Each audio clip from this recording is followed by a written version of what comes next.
Hello friends வணக்கம். நீங்கள் உங்கள் பெட்ஸாளர்லாமா கிட்டத்தட்ட 3 வாரம் ஆச்சு நம்ம லேப்டாப் அப்டேட் வீடியோ போட்டு. எனக்கு உடம்பு சரியில்லை, அது போக சரியாக மேலே வர முடியல, பராமரிப்பு இல்லை அப்படின்ற நிலைமையிலே இருந்தது. இப்போ ஓரளவுக்கு நம்ம கூடு நல்லாயிருக்கு, ஒன்றும் பிரச்சனை இல்லை. நானும் நல்லா இருக்கேன், நம்ம கூடு நல்லாயிருக்கு. ஸோ வந்து நம்ம ஃபேன்சி புறாக்கள் அப்புறம் ஹோமர்ஸும் இருக்கிற கூட போய் நம்ம பார்ப்போம் எப்படி இருக்குது அப்படின்ட்டு.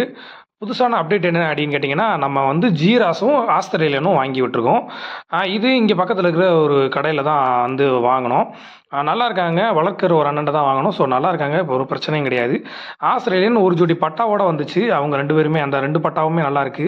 அவங்க கீழே தரையில் விளாண்டுட்டு இருக்காங்க. அது மாதிரி ஜீராஸ் வந்து நம்ம தவடால்கள் ஜோடியோட இறக்கி விட்டுருக்கேன். ஏன்னா அவங்க வந்த உடனே முட்டை போட்டு வேஸ்ட் பண்ணிட்டாங்க முட்டையை சரியாக உட்காராம. அதனால் அவங்கள தவடாலோட அவங்கள சேர்த்து விட்டேன். அப்புறம் ஹோமர்ஸில் இந்த ஒயிட் ஹோமர் பேர் வந்து முட்டை போட்டு குஞ்சியே பொரிச்சிட்டாங்க. அப்புறம் இன்னும் கீழே இருக்கிற இன்னொரு ஒயிட் ஹோமர் பேர் வந்து அவங்க முட்டை போட்டிருக்காங்க. பரவாயில்ல, எப்படி இருக்குன்னு பார்ப்போம். நம்ம சாட்டின் வந்து முட்டை போட்டு 2 குஞ்சியுமே இறந்து போச்சு. நம்ம 2மே பொரிச்சிருந்துன்னு சொன்னோம் பார்த்தீங்களா, அவங்க 2 பேருமே இறந்துட்டாங்க. எல்லாமே ஹீட்னால தான்.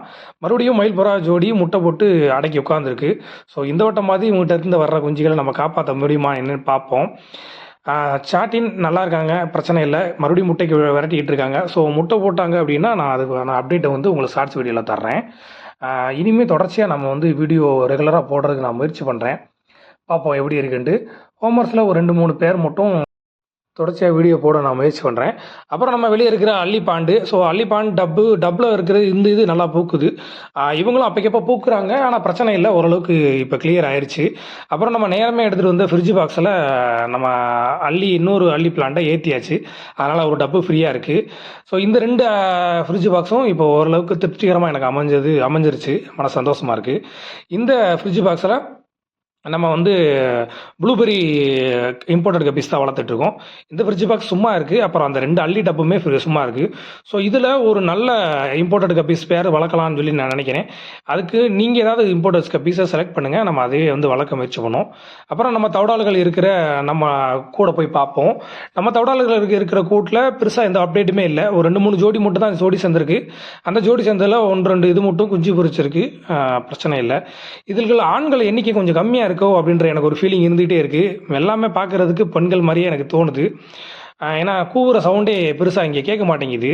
அதனாலையும் எனக்கு ஒரு மனசுக்குள்ள உறுத்திக்கிட்டே இருக்குது. அடுத்த மாதிரிக்கு போனால் கண்டிப்பாக நான் வந்து ஒரு 3-4 ஆண் புறாக்கள் வாங்கி விடலாம்னு நினச்சிருக்கேன். ஸோ உங்ககிட்ட யார்ட்டையாவது ஆண் புறாக்கள் இருந்துச்சு அப்படின்னா எனக்கு கமெண்ட் பண்ணுங்கள். நான் உங்ககிட்ட இருந்து வெறும் ஆண் புறாக்கள் மட்டும் எடுத்துக்கிட முயற்சி பண்ணுறேன். பார்ப்போம் எப்படி அமையுது அப்படின்ட்டு.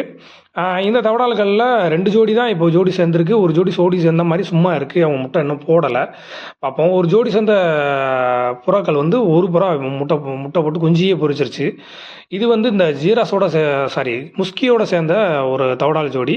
அது வந்து ஒரு குஞ்சி போட்டு பொரிச்சிட்டு இருக்காங்க. இது 2மே பியூர் ஒயிட்டு. இவங்களும் ஒரு ஜோடி குஞ்சு பொரித்து நல்லபடியாக வளர்த்துட்ருக்காங்க. இவங்க தான் நான் சொன்ன இன்னொரு ஜோடி. அவங்க 2 பேரும் முட்டை எடுத்து வச்சு குச்சியெல்லாம் எடுத்து வச்சு அப்படியே இருக்குது. ஆனால் முட்டை ஒன்றும் போடலை. பரவாயில்ல, பார்க்கலாம் என்னன்ட்டு. இவங்களை எல்லாருமே நான் வெளியே திறந்து விடாமல் இருக்கேன். எனக்கு அதுவே ஒரு பெரிய மனசங்கடமாகவே இருக்குது. ஸோ வெளியே திறந்து விடுறதுல எனக்கு என்ன பிரச்சனை அப்படின்னு கேட்டிங்கன்னா, இங்கே வந்து இது இருக்குது, பூனைகளோட தொந்தரவு கொஞ்சம் அதிகமாக இருக்குது. அதனால தான் நான் வெளியே திறந்து விட கொஞ்சம் சங்கடப்பட்டுருக்கேன். பார்ப்போம் எப்படின்ட்டு. வலையெல்லாம் நான் சுற்றி விரிச்சிட்டேன் அப்படின்னா கண்டிப்பாக நான் உங்களை வெளியே திறந்து விட்றேன். வெளியே திறந்து விட்டால் இன்னும் இறப்பு எண்ணிக்கை கொஞ்சம் கம்மியாகும். பார்த்தீங்களா, மேலே பூனைகள் எதுவுமே வராத அளவுக்கு நான் வலையை கொஞ்சம் சுற்றி விரிச்சிட்டேன். அதே மாதிரி 90% நான் வலையை விரித்து முடிச்சிட்டேன். இப்போ ஆடி மாதம் காற்று கொஞ்சம் அதிகமாக இருக்குது அப்படின்றனால அங்கங்கே நான் வலை பிரிஞ்சிருது. ஸோ அதை மறுபடியும் சரி பண்ணிக்கிட்டே இருக்கேன். வருங்காலங்களில் நம்ம புறாக்களை ரப்பர் பேண்ட் போட்டு இறக்கி விட்டு நம்ம வீட்டுக்கு பழக்கிட்டு அப்புறம் ஒவ்வொரு ரப்பர் பேண்டாக அவங்கள அவுத்து நம்ம வீடை சுற்றி அவங்க பறக்கிற அளவுக்கு நம்ம ட்ரெயின் பண்ணுறோம். அதுக்கான வீடியோக்கெல்லாம் பார்க்கணும் அப்படின்னா நீங்கள் நம்ம சேனலை லைக் பண்ணுங்கள், கமெண்ட் பண்ணுங்கள், சப்ஸ்கிரைப் பண்ணுங்கள். நன்றி நண்பர்களே, தொடர்ந்து ஆதரவு தாருங்க. நன்றி, வணக்கம்.